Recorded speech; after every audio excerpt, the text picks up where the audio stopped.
which is that strength behind the saddle, through the hind leg, through the hop, through the second again, it's being a bit longer, it's not ideal, because you've got that quite long bit on the loin behind the saddle, haven't you? You've got to strengthen it up.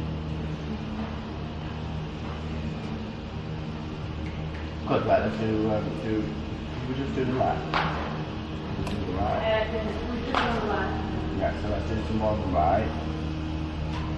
Just to get that walk a little bit, you know, really do right, just, you know, I know she may be only doing prelims and novices or whatever, but, you know, ride like to collect and walk now, like walk up now, make it quicker behind and shorter in front.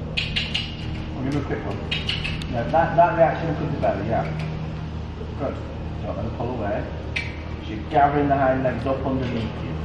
So just half steps and that kind of work would be good for her. Yeah, definitely. Just definitely. anything that, and the pirouette, Yeah, anything to get the back legs.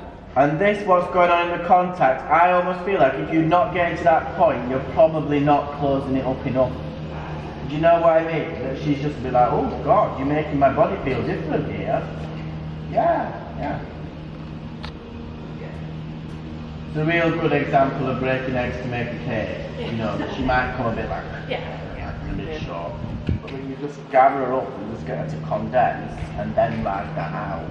Yeah. So if you go first, then you've left everything flat. Yeah, it's just all split. You know, you can get to much stress or shorts that way. No. Good. Now sit still and trot there. Keep her on a little bit on the Do you think with good? Do you think it's trainable to get higher? 100%. You don't think that's a big issue then? No. As long as she's trained properly now? No, I think you've got to be brave enough to be like, I know this looks a bit short in the neck and not great, but I'm going there because I'm going to get these hind legs underneath the body, I'm going to bring the back up. Yeah. Because that's how you get the back up. Get the hind legs underneath, well, it's, round the front, you know. And it's getting the flexion in the joints, isn't it? Yeah, absolutely. In the back joints, because she's a bit... Make sure when you click or ask for a little bit more from behind, which I'm totally with you about, that you get a response for. And if you don't, say to her, oi, you know, it's not to tell her off, it's to be clear. Yeah, and she will do what she just did in the walk. She'll come against the bit, she'll probably think, oh God, because you're gathering those, yes. Yep, right through the grotty bits.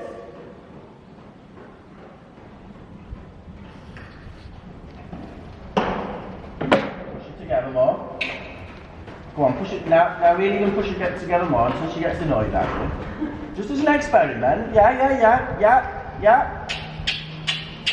Now go riding and riding nicely, like a judge is watching, or you have got a judge watching. Just nicely riding the cow. Not by letting go, by putting your hands there, and closing the gap by pushing her from your leg. Very good. How's that for you? Yeah, nice connection, nice and easy, not short in the neck, not forging. Right, now sit and get down to business again. Shorten those steps, get into her.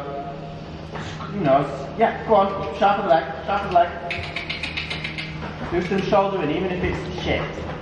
Just squash it together, be like, get off this right,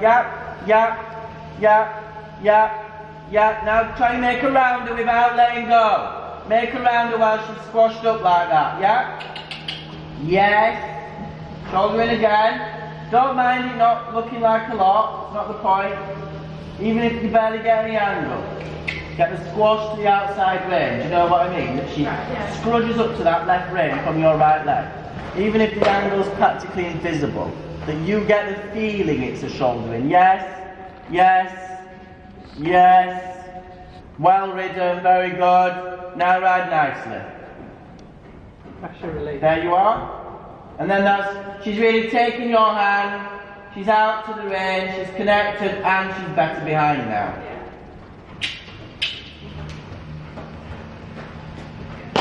Right, let's circle and have a canter. Yeah, looks good. She's got a nice brain.